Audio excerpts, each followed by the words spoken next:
your resources are just part of God's plan. They're not the only variable. See, very often when the Lord asks us to do something, we think, well, how will the thing I'm told to give, how will it do much? That's not your question to ask. That's for Him to fulfill. Your resources are not the only piece of the puzzle. He's telling you belong to a body of Christ that is at least 1 billion people on this planet. When the Lord tells you to do one thing, do you think He's not also organizing other people to do certain things at the same time? Of course He is. In the book of Psalms, chapter 50, verse 10, it says this, "For every beast of the forest," the Lord speaking here, "is mine, and the cattle on 1,000 hills." Guys, He has resources way beyond what yours are. Yours that He asks you to give are just a part of the plan.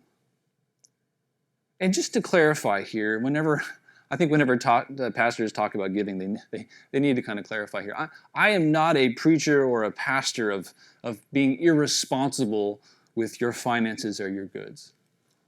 I believe that we are to be stewards of that which we have. I think stewardship is really the best term to talk about how and what we do with what we own. I think we are to pay our debts. If you have debts out there, you need to be paying them. I believe that we are to be frugal, that we're supposed to be responsible with the money that we have and not overspend. I think we're supposed to give to others as we are led by the Spirit. I feel like we're supposed to tithe to the church and to the works of the Lord that are going on around us, the things that you know of. But one of our stewardships is also to give Him what He asks for. And I want you to note that He did not ask them to give what they did not have.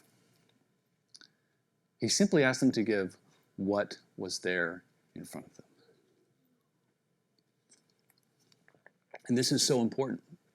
This is crucial, in fact. Not only is the piece that you have that He would ask of you to give not the only piece, but He asks you to only give what you have.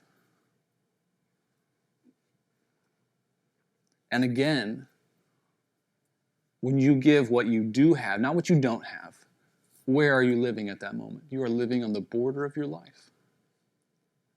You're living in the place where faith is a requirement in order to do that thing. No, that's what you do have. That thing being then placed in His hands, relying on Him, that is what's going on. That is the lesson of your resources. They didn't have much, did they? Imagine 12 guys looking around and all they had was 5 loaves and 2 fish. That's almost embarrassing to admit, in fact. It's like, oh, I forgot to pack the power bars and the apple juice, the kids. And, what's up with 5,000 people going anyways to a place and not preparing ahead with a picnic basket or something? I mean, it's like you can ask all kinds of practical questions, right? 5 loaves and 2 fish. And from reading into the text, these are not like giant loaves of bread. We're like, if you just peel off a little bit like we do with communion or whatever, Like, oh, we can make this go a little bit further, Like, no, these are like small circular loaves like this, like 1 per person. Round, flat cakes. And it says in a commentary I read that this was lake country, so the thing that would often go with the bread was fish. So this was like a common lunch. It's so easy for us, guys. It's so easy for us to focus on how much you have or how little you have. And I want to just caution you, please, if you hear anything from this message, please hear, it's not about how much you have or how little you have. That is not the consideration. It's usually where we first go in our thinking, in our mindset. That's not the issue. It's very easy for the person with wealth to say, I've got a lot and I give this much and that's enough. That's what I give. If you think that, you've missed the point entirely. Jesus is still knocking on your heart like, no. That's not it. If you're here this morning and you don't have much, you lack, and you say, I don't really have that much and I really can't give right now, so I'm not going to, or whatever, again, you've missed the point. You've missed the point. It's not if you have a lot that you just give a lot all the time. It's not if you have a little you need to give more. It's give what he asks you to give by faith. Take what you do have and leave it in his hands, because when you do, you are operating by faith. What someone else would give by faith is different than what you would give by faith. Don't look around to figure out what the kind of median is, kind of doing the calculations in our minds. Don't do that, because immediately we are walking in a place that is not the border of your life, where God's power is not the thing you are depending on, where faith is not the consideration. No, if you are truly hungry, if you truly want to know the answer to those first questions that I asked you, right? The question of wanting God's power in your life and asking, where is it? And how do I attend to it? And how do I get at it? Then this is what you really need to focus on. Is where in your life are you operating on the border of your life? And this is not just about like finances or giving or offering of food. This is all of your life.